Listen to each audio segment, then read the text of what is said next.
Good morning, everyone. This is Sunday, July 17th, 2016. Our subject today is life. Golden text, Psalm 27:1. The Lord is the strength of my life. Of whom shall I be afraid?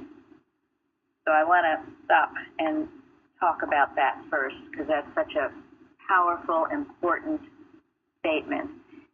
If Psalm 27 isn't in your arsenal, get it where it is, learn it, and work with it often. So what does that mean to you all, the golden text? I am not of myself. I can rest in this thought that God is my life. Yes. And what is it that would cause anybody to be afraid? Thinking that we can do it ourselves, or that we forgetting that God is the one that directs our lives, and that thinking that we have this kind of pride that we can do it, that whatever we accomplish is of our own doing, and not with God. Right. Or thinking that we have to do things by ourselves, or that we're alone at any moment, or have to make a decision, or have to figure out how something has to be done, or when, or where. That is where the fear comes. Or thinking that there's power other than God. I'm sorry, what was that? Or thinking that there's a power other than God. Yeah. Yes. Or you're separate from God. Power other than God, separation of selfhood apart from God. I mean, even the thought in science, we progress from the thought that you are the separate individual and God is out there somewhere. You are one with the Father, we learn and know and can prove. That article by Bignell Young, Oneness, is so wonderful on that point. You are one with God, not out there separate from you. What is the antidote to fear? Love. Love. Perfect love casted out fear, right? Thank you. So if I am absolutely certain that God is my life, that my life is eternal because God is eternal, And God is love. then I will feel God's love. And if I feel God's love, I will be able to express God's love. And a heart that is filled with God's love, fear cannot enter that consciousness.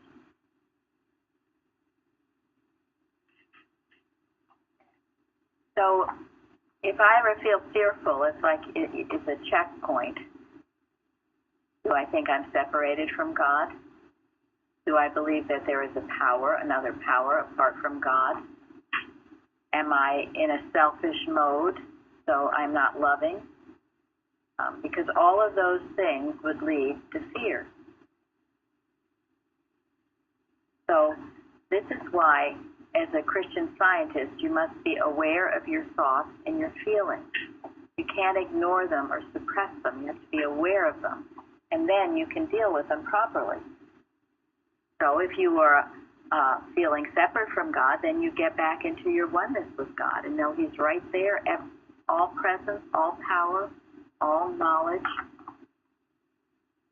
If you think there's another power besides God, well, that you've got to really break yourself over with that and know that you are believing in the testimony of the physical senses. There is no other power. There is nothing ever to fear, unless, of course, you're disobeying Him, and then you should be fearful. And then the third, if you're all absorbed in yourself and everything is about you, and that would be disobedience. Everything is about you, you. Well, then, yeah, you will be fearful. Wonderful point, because this perfect love that casts out fear was explained by Kratzer, where he says perfect love is love of the perfect. So you're loving something one way or the other. So you're loving yourself, or you're loving the perfect one, God himself. So love is placed in the right direction. Love of the perfect. Then there's no room for fear or anything else that's malicious. The golden text, thank you. Golden text goes with in science and health. Now the first, life and being are God, and then also two, even though you aver that the material senses are indispensable to man's existence or entity, you must, she doesn't say you should, or maybe you should, or perhaps, she says you must change the human concept of life and must at length know yourself spiritually and scientifically. You have to get a change of base from the human sense of things to the divine. You must. This is why every morning you should start your morning before you even get out of bed with what? God is my mind. Yes? God is my life. God is your pure and perfect mind. Yes. And then, God is life. God is my life. God is the only pure and perfect life. Yes. Start that in the morning, and as you go about your day, you are continually knowing these truths, that God is your mind, God is your life. Also, as Bignell Young says in his article, Oneness, declaring for those things even you think you might not have that morning, like strength, understanding, joy. You declare for yourself. That's establishing your oneness with God. If you really know your life is in God, you won't fear for it.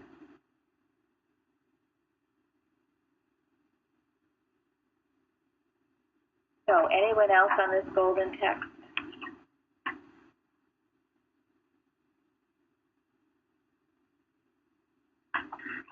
And then it goes on with more of Psalm 27 in the responsive reading. It's beautiful that you, though a host should encamp against me, my heart shall not fear. Though war should rise against me, in this will I be confident. You know, we are working. We should be working overtime, all of the watchers. We can't give you watches for every little thing now that's going on the news, but you all are aware of it. We've got the convention coming up this week. We've got a lot of things going on, plus terrorism supposedly going. So we keep the watch up. You work with things that you've been given, and you maintain your poise and your peace. And though it doesn't matter if a host should encamp against us, God reigns supreme. We will not be dragged into a false picture, because that's always what it is.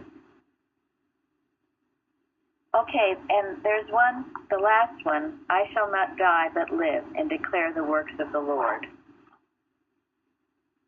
That is something certainly Hezekiah did in this beautiful healing that he had.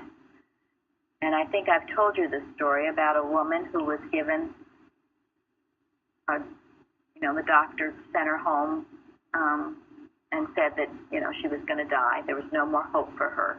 And she took this one little verse from the Bible, I shall not die but live and declare the works of the Lord. She pinned it all around her house, and even though she would drag herself out of bed in the morning, sometimes not feeling like she could do much, she did the best she could anyway, and she is still going strong. Going strong, totally healed. So don't let any thought come to you of death, because God never said it. And what's the key to that? I shall not die but live, and then what? Declare the works of the Lord. Yeah. If you're not going to do that, you might as well die, okay?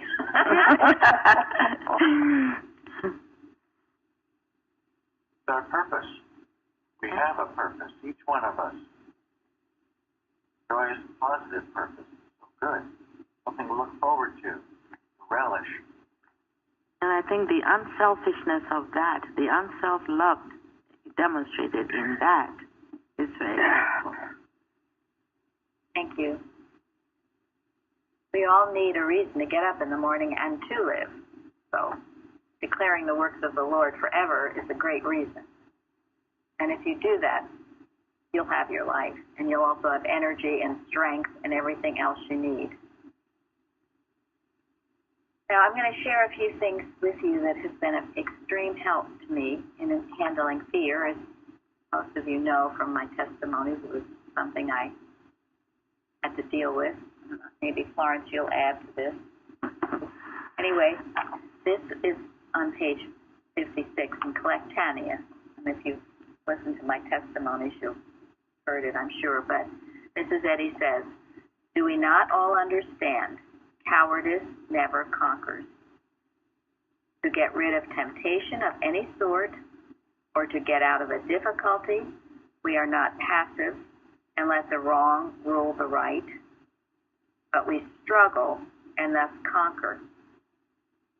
We should not avoid things that hurt us, but repeat them and meet them as their superior. Disease is a coward that leaves you when you are not afraid of it."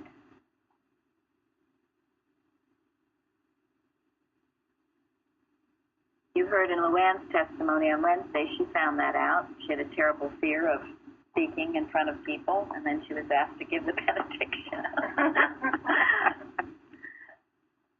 And she did, and she did it with great poise and overcame a fear. What happens if you don't do this? It will keep coming back to you over and over and over and over. Yes, it will. Thank you, Dede. In every shape, form, color, way possible, there it is. Oh, my gosh. And then it will bring all of its cousins and aunts and uncles with it.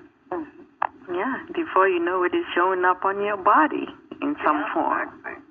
Pretty soon you can't do it because you're incapacitated, or so you think. No, you fight back, you struggle, you do what you're afraid to do. You meet that nasty bullying voice. This is what it means when Bo and host should camp against me. That's what the host often is. It doesn't necessarily mean a bunch of soldiers outside your house. It's these nasty bullying suggestions. You know, Dede wrote about it or gave a testimony about that, the bullying sense of animal magnetism is a bully, and that's why you have to be tough. You have to be a soldier. You can't be passive and nice. It won't work. I tried it for years. So just remember, cowardice never conquers. And also, Mrs. Eddy says that error is a coward before truth. You just haven't challenged it. That's why it has you on the run. You haven't challenged it.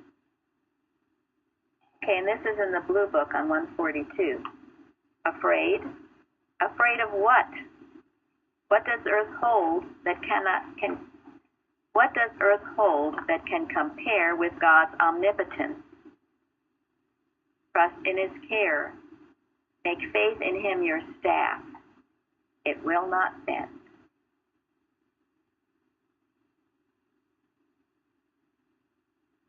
And then, also in the Blue Book, 209. What you have to meet is fear, and what pacifies fear does not destroy it. Remember that.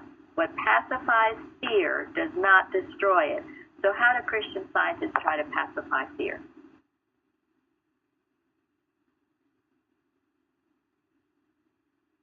Don't give the benediction. Thank you. That's right. Don't give the benediction. Back down. Sit there and cower, because that's what would happen. I know, I've done it. I sit there and just cower. Thank God I didn't have to do it. But then it comes up again. We talk about They'll come with excuses why you won't confront it. Yes, Or just saying all is well and not even admitting that there is anything to handle or. That is a good example. It's so easy to spout out statements. Put a smile on your face, make an absolute statement, and think that it's done. That is not Christian science.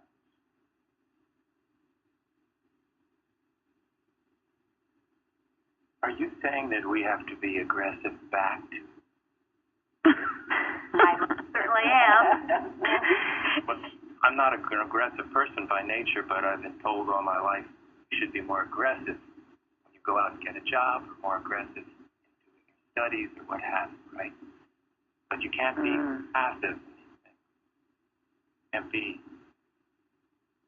Can't let wrong rule the right. You have to take a stand and you have to be aggressive. Exactly. And that's not my style, but I'm getting into it. I'm beginning to like it. Well, it wasn't my style either. It wasn't Luann's style. You will soon learn that it is your divine right. It's God's style. It's as an image and likeness of God, you will be that way. You can't help it. And I heard that Jesus himself, he didn't stand by and put up with stuff if he got ticked off at things. He absolutely did not. No, because if it was an offense to God, it was an offense to him.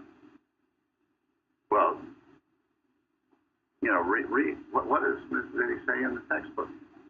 Life, truth, and love are a law of annihilation to anything unlike themselves. You overcome it step by step, not all at one time. And each time you take a step, you learn.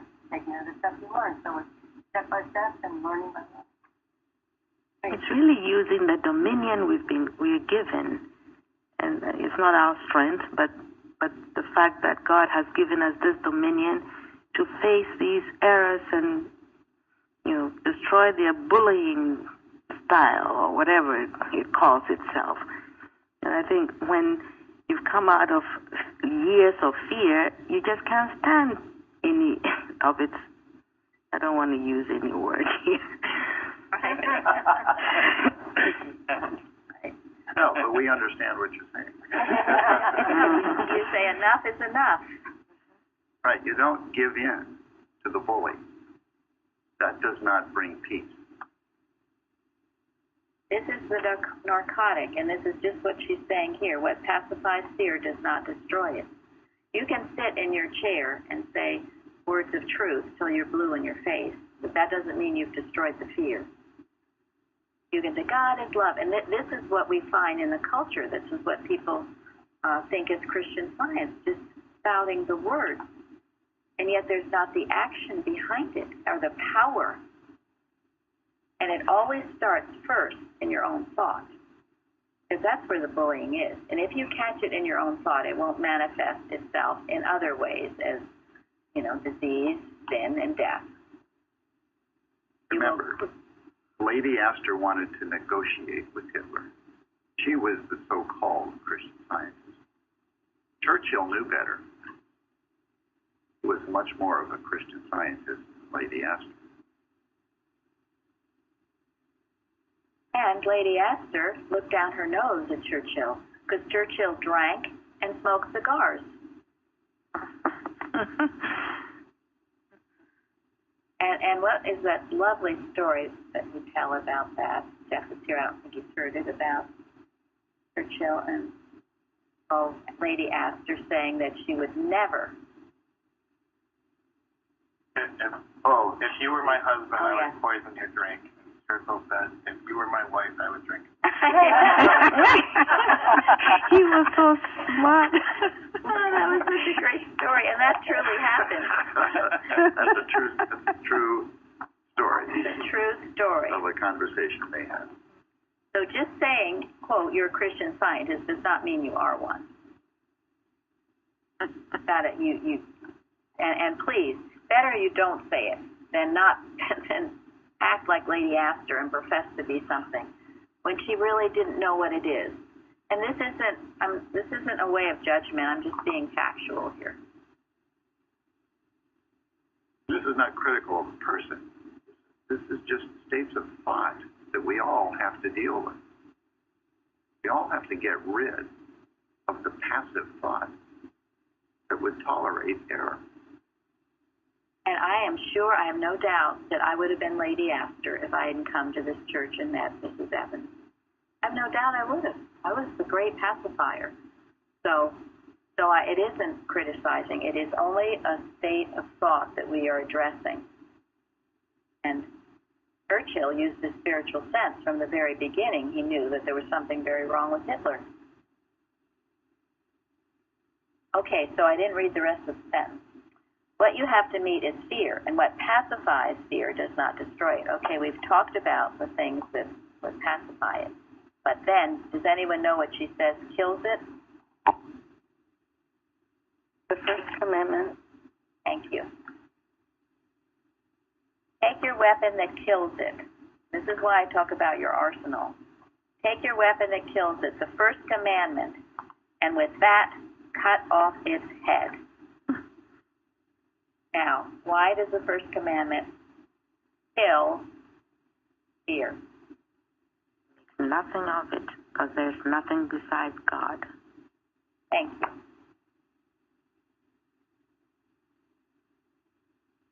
Makes nothing of it because there's nothing besides God. God is all there is.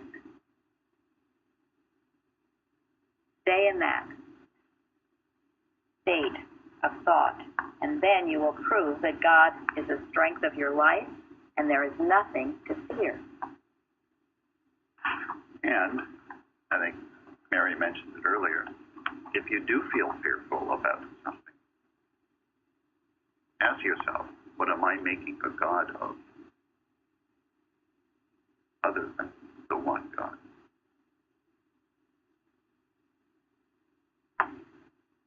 That immediately puts you in the ballpark of fear, because if you're say your wife is your God, then what happens?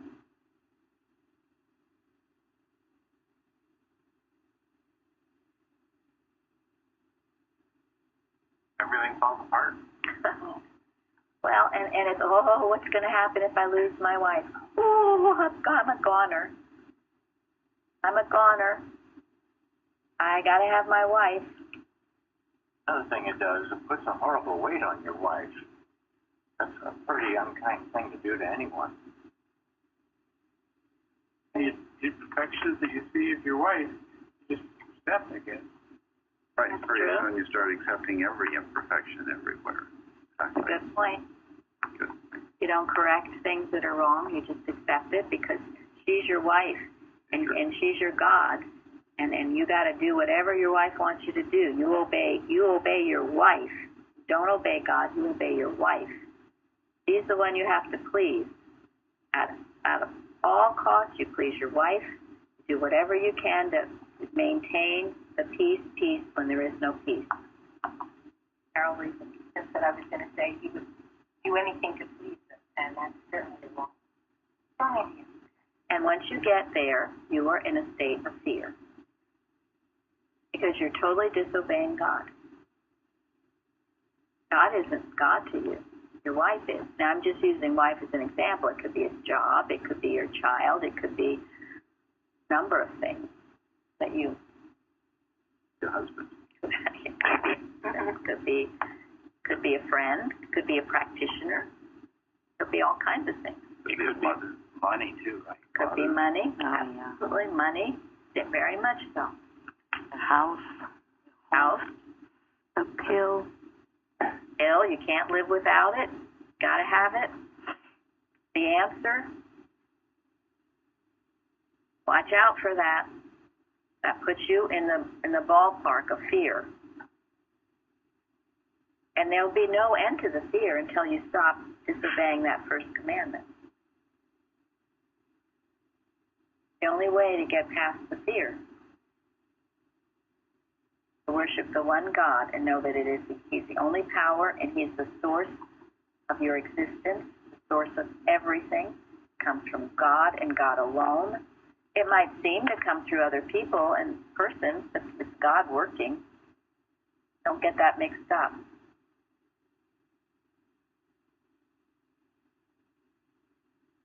So those are some things that I have turned to when I'm, especially in the past when I was feeling fearful, and it was very helpful. It was a compass that adjusted my thoughts. Anyone else on this?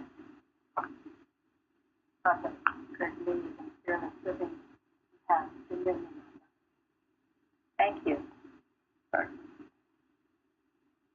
Dominion and not domination. That's the promise. But God gave us. Doesn't fear also cause you to compromise? Absolutely it does. Yeah. If you live in a state of fear, you're liable to do anything wrong. The world is full of examples of those that would do anything for money, right or wrong. Almost always there's tumult, failure, and disaster. And if you do anything for the sense of right, for God good, you'll feel His grace with you. Wonderful thing. Thank you. And that leads into what I wanted to talk about next, which is grace. Florence did this beautiful reading and testimony on Wednesday on grace, God's grace. So what is God's grace to you all?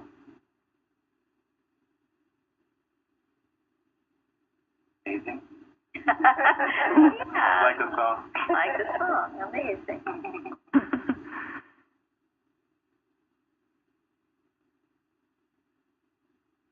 I go that overwhelming experience. Good. More than you would. Beautiful. The divine influence on your heart. Yes. Yeah, it's amazing because God's love for us, protection of divine principles for us. And it's amazing because it is all powerful. It is always forgiving, isn't it?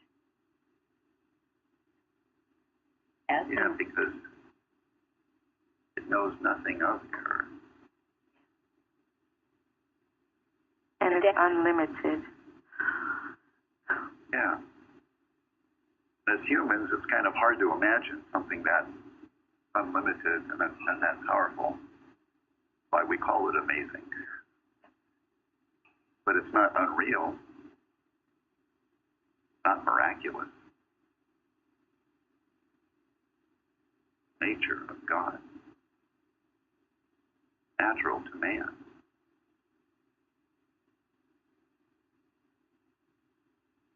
You will experience it when you line yourself up with Him the best you can, and that's all it takes. Because all anyone can ever do is the best you can. A definition I found a while ago, which I guess fairly alluded to, was grace is the spirit or influence of God operating in man to strengthen and regenerate, which is to plant holy affections in the heart, a virtue of divine origin. And this lesson is beautiful. Reading Paul, this lesson is, when he speaks of divine grace, he says, not I, but the grace of God which was with me, when he said he labored abundantly. Yes. And by the grace of God, I am what I am. And Go ahead, read that whole verse. Was bestowed upon me. His grace was bestowed upon me, was not in vain, for I labored more abundantly than they all, yet not I, but the grace of God which was with me. I think that's one of the most beautiful verses in the Bible. Go ahead, Fran. No, I was going to say, Mrs. Eddy, also what she says about that grace, that what came to her, this heavenly conviction, was the grace of God. I think that was so beautiful. Yes. Beautiful, absolutely.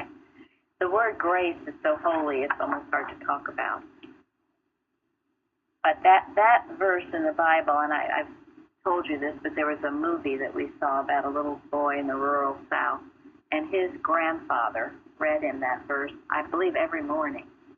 And I remember going to that movie, and I hadn't heard that verse before. I said, that's the most beautiful thing I have ever heard. And so that little boy was getting this sense of God, and that he could labor more than everybody else. And that little boy eventually became a Heisman Trophy winner. Oh, yeah. It's a beautiful story.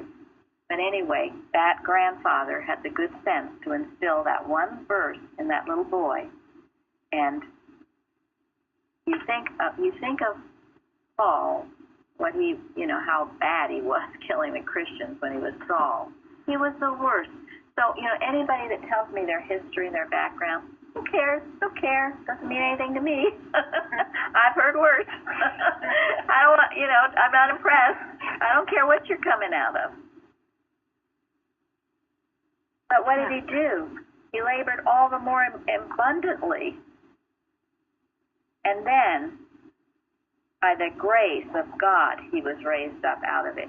And this is an important point. You can't do it by human will. See, there's a huge difference between your will and the grace of God. What is that difference?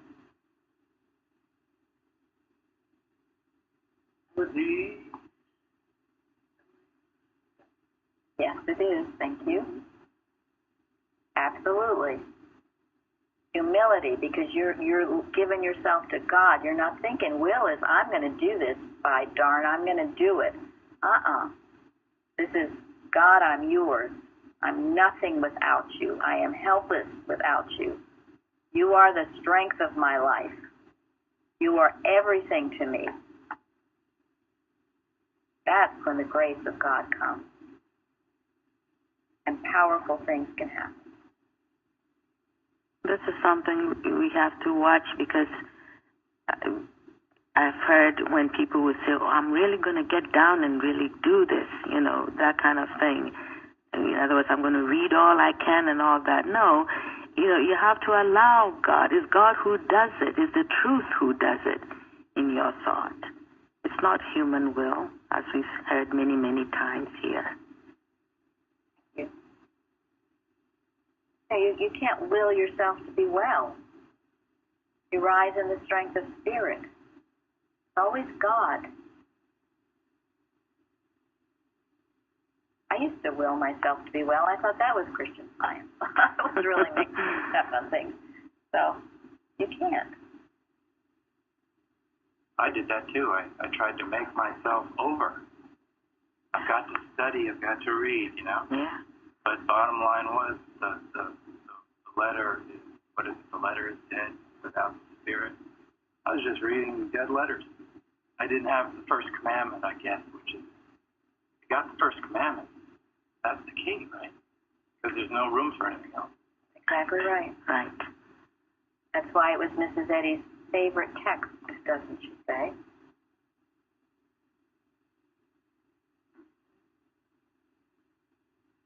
And, I love this from Mrs. Eddy, where she says, as Mary Baker Eddy, I am the weakest of mortals, but as the discoverer and founder of Christian Science, I am the bone and sinew of the world.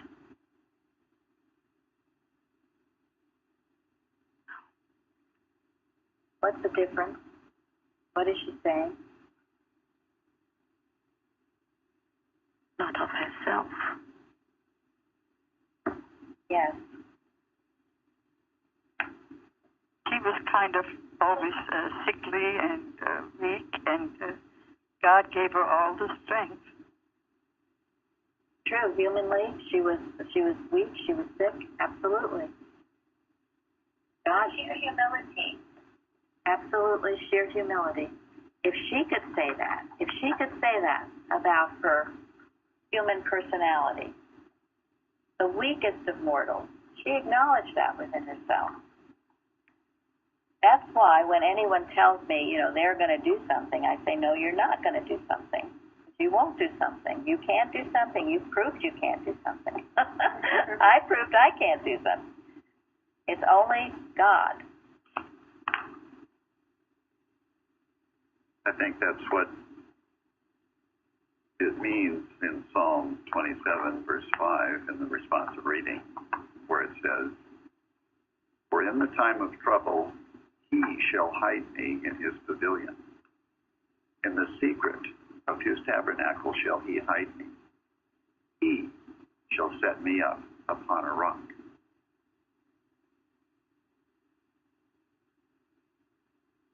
Why is his tabernacle referred to as the secret?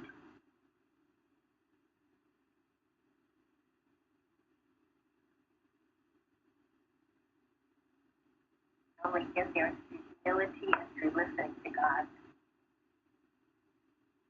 Because human will, the material senses, can't see it, can't understand it. It can't get there through intellect, human will, or material senses. It's hidden from them. Only our spiritual sense see and feel God's control, God's direction, God's protection. And only through our spiritual sense will he set us up upon a rock.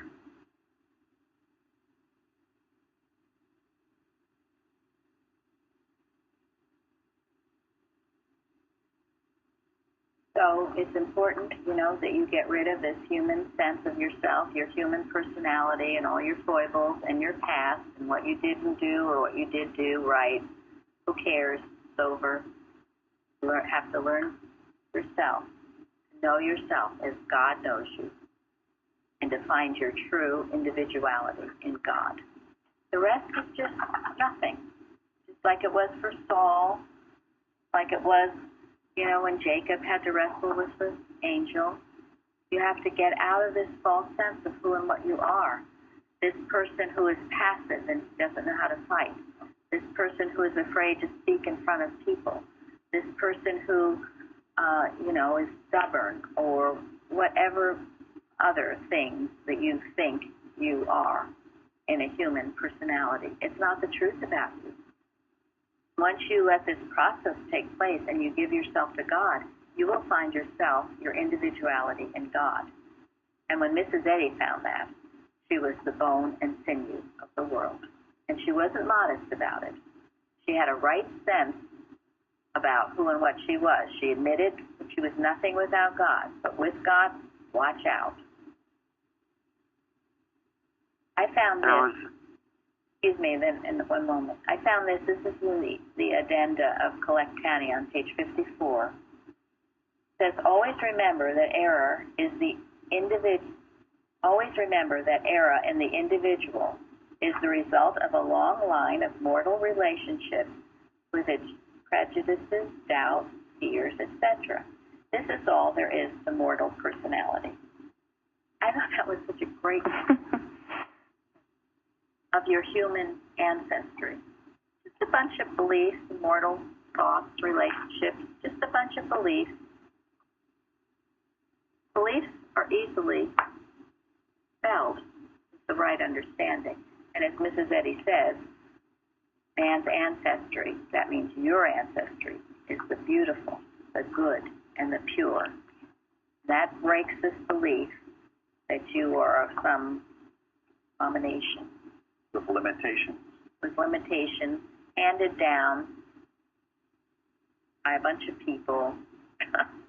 That's why we don't study ancestry. Mrs. Eddy did for a while, and then she realized it wasn't a good idea. You come directly from God. You're the daughter or the son of the king, and your inheritance is all good. Okay, Mike. There was a funny story. Mrs. Eddy admitted to everything. I think it was from Clara Shannon one time. there was a spider on Mrs. Eddy's dress, and she totally freaked out about it. And I think it was Clara Shannon removed it and threw it out the door or whatever. And Mrs. Eddy laughed and said, "That was Mary." So when she said that was Mary, she was talking about the human versus the bone and sinew of the world. Yes, thank you. That's in one of those long-eared DVDs about her, yes. And you see, she could laugh at herself and see herself that way. So that's why she has no false modesty. Because it was so impersonal. If it wasn't good, she saw it as error, no part of her. If it was good, she saw it as God. Anyone else about grace?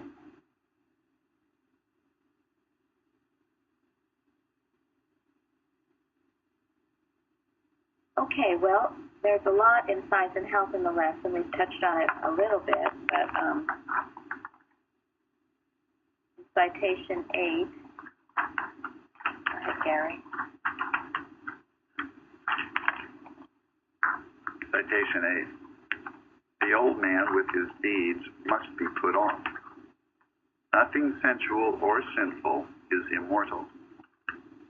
The death of a false material sense and of sin, not the death of organic matter, is what reveals man and life, harmonious, real, and eternal. Thank you. That's why we don't fear death, because there's no such thing. We don't have to die to go to heaven. No, we don't. Have heaven here on earth. In fact, you'd better not.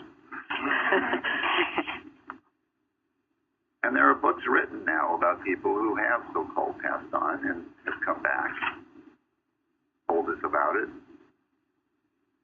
And in that way, they have learned that death is not a real experience. All you are doing is putting off the old man for the new. And you might as well do it here and now than anywhere else. That's all that ever dies. All that ever will die are your false beliefs about yourself. This is how good our God is. Wonderful. It's a very clear statement. It explains exactly what it is that dies. Material sense and sin. The Bible is also very clear that the mercy of the Lord endureth forever. And because of his mercy, he expresses himself through us. Always his image and likeness. Forever. Fundamental truth of being. Yes, it is. So we might as well start treating each other as if we were going to live forever together. We are. And holding on to the thought, you've got God's work to do, declaring his work. We've got a lot of work to do. So, and on the forum, I think the last submission was one of Jacob, where he was saying how heartbreaking it is to see all the troubles in the world. And, what can we do about this? So no one has answered it yet. Maybe someone will answer, or some people will answer, but let's talk about that briefly. Craig? Yesterday I came across on the carousel the article, "We're our consciousness, we're our object." That just said the answer. If you carry all this in consciousness, that's what you're going to have. You have to lift up your eyes and rise to, like Jesus did, thought, and know the true. And I'm still working with the article, so I don't know it all. But know it and lift your thought. Whatever you hold in your consciousness, you're thinking about ever, that's what's trying to outpicture. That's your work. Keep that up, keep handling, rising up and changing your thought and denying the error, I'm sure. Thank you. Because it's nothing new. I mean, you know, humans mistreating humans has been going on forever. But what did Jesus do about it? It was all around him. He kept healing, kept teaching. Not just beyond listening thought. It's probably a lot of action and rewrite action and activity that you need to live in spirit in addition to just thinking. Excellent. Exactly. Exactly. And when you lift your thought, God will give you the activities that he has for you to do. So your right thought, you bring healing into your own situation, wherever that is, wherever you are. And that beautiful statement in Science and Health, Jesus beheld a perfect man, where sinning mortals appeared to other mortals. And that correct view saw God's own likeness. And that correct view of man healed the sick. That's a paraphrase. But so you heal where you go, where you live. And you know, he speaks about we can't ignore the sufferings of others. Well, that is absolutely true. That would be heartless. So we don't ignore it. We pour out more and more love. Pour out a love that will neutralize what is bitter in the world, as he said. But not be impressed. Gary just said this era's gone on forever. Sometimes it helps me to think, well, if I were in a movie theater seeing all this stuff, you know, maybe I'd feel bad and see it, you know, because it seems so real. But ultimately, I would know it's not real. And that's the truth about all of this. Ultimately, it's not real. You're watching a bad dream. If you get into the reality of it, you become part of the problem and not part of the solution. And the watch point, oh, sorry, go ahead. Please go ahead. Oh, the watch point 230 that we have this week is also helpful. Just even the first line of it that says, watch lest you think of error in terms of getting rid of it as fast as possible, rather than overcoming your fear of it, belief in it, and learning the lessons it teaches. So you do have to overcome your belief in it and that fear. Thank you. That's good, because where do you get rid of it? Own thought. Exactly. Your own thought. And so it's always it is. a temptation to think it's out there, isn't it? It's that it's out there, that it's real, and that it's something to fear. And it's impossible to try to heal or cure, help. That would make you give up. But of course that's not true. And every right thought you think helps purify the whole landscape, just like a snowflake. One snowflake helps lighten the landscape. So it is with our thinking. If you ever wonder about that, remember that what is impossible to man is possible to God. When one finally realizes that life is eternal, then that totally removes the factor of killing somebody as a solution. And I recognize that as having been a dairy farmer that was part of business, was the cow was mean or whatever, and she went off to the hamburger shop, and that was the end of the problem. So one thinks that one can solve things as Cain did by killing, knowing life for everybody is eternal. That totally removes that out of the realm. Then you have to go and remove the enemy by loving the enemy and solving it that way. Thank you, Mike. Yeah, so it all goes back to ourselves and what we are believing or allowing in our own thought is where the dominion is. Now we have these, we're getting, as you've heard, things on audio. We have Bruce's reading of Dominion Within, Lisa's Healing, Florence, Science and Health, putting things out on YouTube, so it's readily available. And I want you, or we'll be doing more. I've been working on prose works. Gary just recorded the article Place.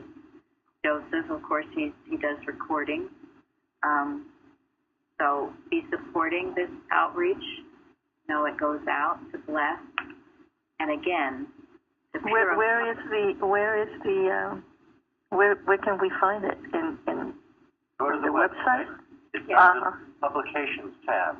Underneath there's a link to books. Okay. All right, thank you. Some of it has also been featured on the carousel. So, yeah, and it's a good way to listen to this truth and to get it out. So,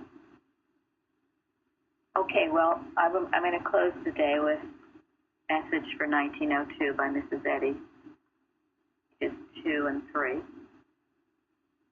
To live and let live without clamor for distinction or recognition. To wait on divine love. To write truth first on the tablet of one's own heart. This is the sanity and perfection of living and my human ideal. The science of man and the universe, in contrast to distinction to all era, is on the way, and truth makes haste to meet and to welcome it. It is purifying all peoples, religions, ethics, and learning, and making the children our teachers. It does not follow that power must mature into oppression. Indeed, right is the only real potency, and the only true ambition is to serve God and to help the race. Envy is the atmosphere of hell. According to Holy Writ, the first lie and leap into perdition began with, believe in me. Competition in commerce, deceit in councils, dishonor in nations, dishonesty in trust, begin with, who shall be the greatest? I again repeat, follow your leader, only so far as she follows Christ. Mary Baker Eddy. Amen. Thank you. So we will go forward now, doing this work with joy. Have a powerful service. Thank you all. Thank you. Thank you. Thank you. Thank you so much. Thank you.